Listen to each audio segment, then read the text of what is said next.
பந்தத்துல இருக்கிற ஒரு உறவை பத்தி உன்கிட்ட சொல்லியே தீரணும். அவசியமான செய்திய சொல்ல வந்த இந்த அன்னையோட வார்த்தையை தட்டி விடாம முழுமையா கேளு. இது முக்கியமான செய்தி. நீ கேட்காம போகக்கூடாது. ஏன்னா மறைஞ்சிருந்து உனக்கு துரோகங்களை கொடுத்துட்டு இருக்கிறது இந்த இரத்த உறவுதாங்கிறது உனக்கு தெரியப்படுத்தத்தான் இந்த கருமாரி இன்னைக்கு உன்னை தேடி வந்திருக்கேன். உனக்கு எதிரின்னு சொல்லி எதிர நின்று உன்னை எதிர்த்துட்டு இருக்கிறவன உனக்கு நல்லா தெரியும். ஆனா மறைமுகமா இருந்து அந்த எதிரிக்கு துணை போயிட்டு இருக்கிற ஒரு உறவை பத்தி இன்னைக்கு உங்ககிட்ட நான் பேச வந்திருக்கேன். என் பிள்ளையே, காலம் முழுவதும் நீ வெளுத்ததெல்லாம் பால்னு நினைச்சிட்டு இருக்க. நடக்கிறதெல்லாம் நல்லது, எனக்கு நல்லதுதான் நடத்தி கொடுத்துட்டு இருக்காங்கன்னு நினைக்கிற. உன் உடன் பிறந்தவங்களை நீ எந்த அளவுக்கு நினைக்கிறேங்கிறது எனக்கு மட்டும்தான் தெரியும். அந்த உடன்பிறப்பு உனக்கு என்ன நினைக்கிறாங்கிறத கண்கூட நான் பார்த்துட்டு இருக்கேன். கவனமா கேளு, தள்ளிட்டு போயிடாத. சின்ன வயசுல இருந்து அவங்க மேல நீ வச்ச பாசத்துக்கு அளவே இல்லை. அவங்களுக்காக எதையும் நீ கொடுக்க தயாரா இருக்க. இப்ப கூட அவங்களுக்கு ஏதாவது ஒண்ணுன்னா உன் கண்ணிலிருந்து கண்ணீர் தாரதாரையா வடியும். மனசு வேதனையோடு இருப்ப. என்னைக்கு இதுக்கெல்லாம் எனக்கு தீர்வு கிடைக்கும், என் கூட பிறந்தவங்க ஏன் இப்படி கஷ்டப்படுறாங்கன்னு துடிச்சிட்டு இருக்கிற. ஆனா அவங்க நடந்துக்கிறதான் அனுபவிச்சுட்டு இருக்கிறாங்க. அவங்க செஞ்ச பாவம் இப்போ அவங்க தலைமையில விழுந்துதான் அந்த பாடுகளை அனுபவிச்சுட்டு இருக்காங்க.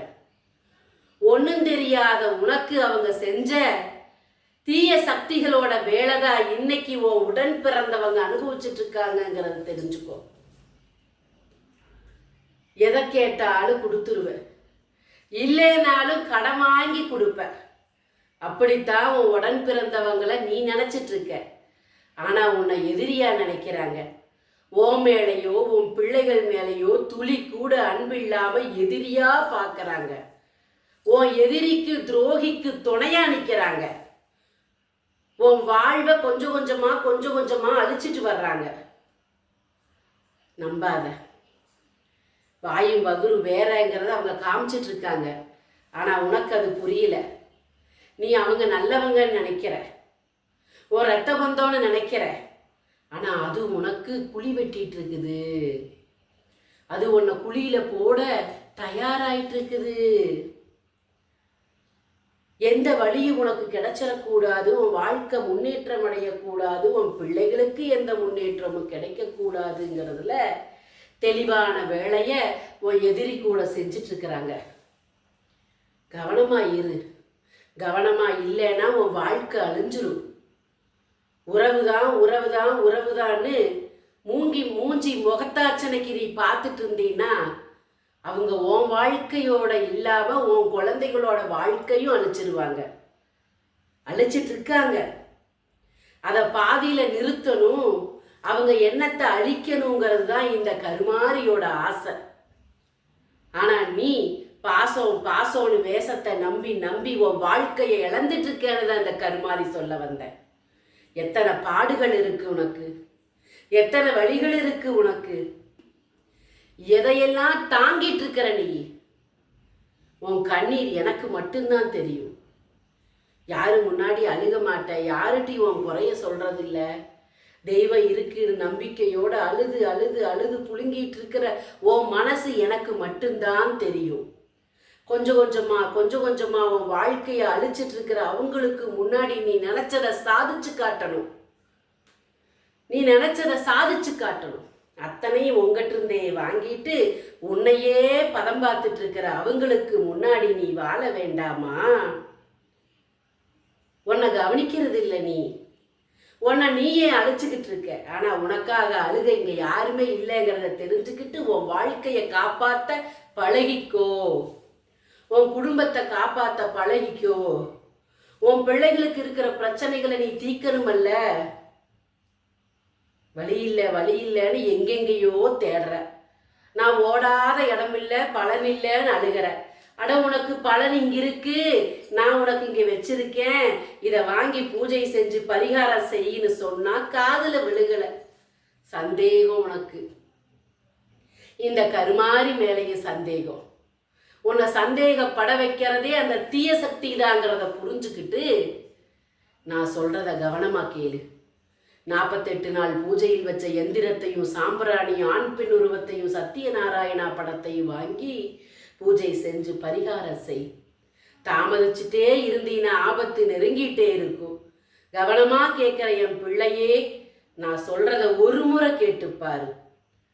உன் வாழ்க்கை இருளா இருக்கிறத வெளிச்சத்துக்கு கொண்டு வர உன் தாய் சொல்றத ஒரு முறை கேளு. இப்பவும் கேட்கிறேன், உன்னோட வாழ்க்கையை ஒழிச்சு வச்சிருக்கிறாங்க, உன் வாழ்க்கையோட வெற்றியை பறிச்சு வச்சிருக்கிறாங்க, உன் நிம்மதியை பூட்டி வச்சிருக்காங்க, உன் குழந்தைகளோட எதிர்காலத்தை அழிச்சிட்டு இருக்காங்க. இதையெல்லாம் மீட்டெடுக்கத்தான் இந்த கருமாறி உங்ககிட்ட வந்து பாடாப்பட்டு இருக்கேங்கிறத புரிஞ்சுக்கிட்டு உன் கையில் இருக்கிற காணிக்கை எனக்காக கொடு. இங்க பூஜைகள் செய்ய உன் காணிக்க உதவியா இருக்கும். அந்த பூஜைகள் இங்க செய்ய செய்ய இந்த தாயின் மனம் குளிர குளிர உன் வாழ்க்கையில் இருக்கிற பிரச்சனைகளை தீர்ப்பேன்னு நான் உங்கள்கிட்ட சத்திய வாக்கு கொடுத்துருக்கேன். நான் சொல்றத ஒரு முறை கேட்டுப்பாரு. 48 நாள் பூஜையில் வச்ச எந்திரத்தை வாங்கி உன் கையில் இருக்கிற காணிக்கை எனக்கு கொடுத்து இங்க பூஜைகள் நடத்தி, இங்க நடந்துட்டு இருக்கிற பூஜைகள் வசிய பூஜையிலிருந்து கணவன் மனைவி பூஜையிலிருந்து செய்வினை அகற்றும் பூஜையிலிருந்து எல்லா பூஜையும் இங்க நடந்துட்டு இருக்கு. அதுல கலந்துக்கோ. இருளா இருக்கிற வாழ்க்கையை வெளிச்சப்படுத்திக்கோ. இந்த தாய் சொல்றத ஒரு முறை கேட்டு பாருவோம். வாழ்க்கை எத்தனை மாற்றத்தை சந்திக்க போகுதுங்கிறத நீ பாப்ப. மனசிலிருந்து சந்தேகத்தை எடுத்து போடு. வழிதடங்களை உனக்கு கொடுக்குறேன். நீ இந்த தாயோடத வாங்கி பூஜைகள் செய். பலனை கைமேல அனுபவிப்ப. நான் சொல்றத ஒரு முறை கேளு. உன் காணிக்கைக்காக காத்திருக்கேன். கையேந்தி இந்த கருமாறி உன் காணிக்கையை கேட்கிறேன், நான் காரணத்தோட கேட்கிறேங்கிறத புரிஞ்சு உன் கையில் இருக்கிற காணிக்கையை எனக்காக அனுப்பு. ஓம் சக்தி, ஓம் சக்தி. இந்த தாய் எதுக்கு வந்திருக்கேங்கிறத புரிஞ்சுக்கோ. ஓம் சக்தி, ஓம் சக்தி. நடக்கிறதையெல்லாம் தொலைச்சி உனக்கு நிம்மதியை கொடுக்கணும்னு வந்த இந்த தாயோட வாக்க கேளு. உன்னை வேதனைப்படுத்திட்டு இருக்கிறவங்களுக்கு முன்னாடி உன் சந்தோஷத்தை கொடுக்கணும்னு வந்த இந்த தாயோட வார்த்தையை கேளு. கேளு கேளு. உன் தலையெழுத்தை மாற்றணும்னு இருக்கிறவங்களுக்கு முன்னாடி உன் தலையெழுத்தை நல்லபடியா எழுதி அவங்களுக்கு முன்னாடி வாழ வைக்கணும்னு உன்னை தேடி தேடி வர்ற இந்த கருமாரியோட வார்த்தையை கேளு. தள்ளிட்டு போயிடாத.